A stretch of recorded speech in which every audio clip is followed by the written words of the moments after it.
Gümeyrim maşın tosib 60 kilometr yo'lni besib ataytan mening oyimga dapanji yigil kepti. Uning deyishicha men dapanjini sirtnikidan bek o'xshatdi ekanman. Undaqda buni qanday qatdimki, qinamiz birlikda o'rganaylik.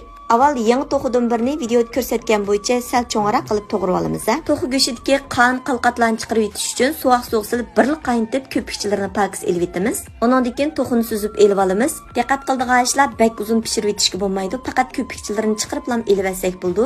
Undan keyin buni suvoq suv chaqmaymiz. Ko'pikchilar bilan pakiz chiqib ketadi qonlari. Undan keyin o'zinglarning yoqtirishi bo'yicha achchiqroq yeyishni yaxshi ko'radiganlar shundaq lapizlardan chiqaroq silib suv bir besvatsanglar ta'mi ajoyib bek payiz chiqadi.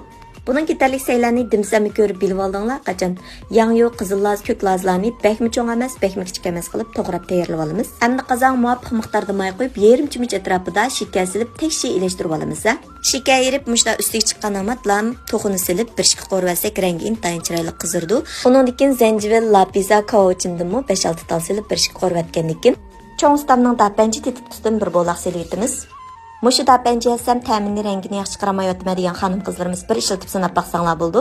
Cho'ng stamning cho'ngliqi bor sizlarning oshpaz ustam qilib yetadi. Endi to'qchilashqidek lam suv qo'yamiz, suvni bekchib qo'yib atmaymiz. Qozon qaynagandan keyin samsaq, so'ng piyoz, yon silib 15 minut atrofida dumlab pishirib olamiz. Ko'rib mishay kapsizlar do'stlar, qo'shmaganlar qo'shib elinglar. Cho'ng taqsiliq qo'rma, har xil taom, pishiriq, ichimlik, murabba, bozorlik sovuq say darskimizni 10 qo'y bilan o'rganalaysiz. Dars tizimlatmoqchi bo'lsangiz, Undidar Nazi 7733 ekran ustidagi nomer shu.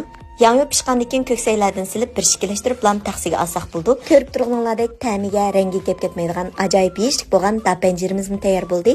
O'rganib oldingizmi? Qiynamsizmi etib sinab beqing.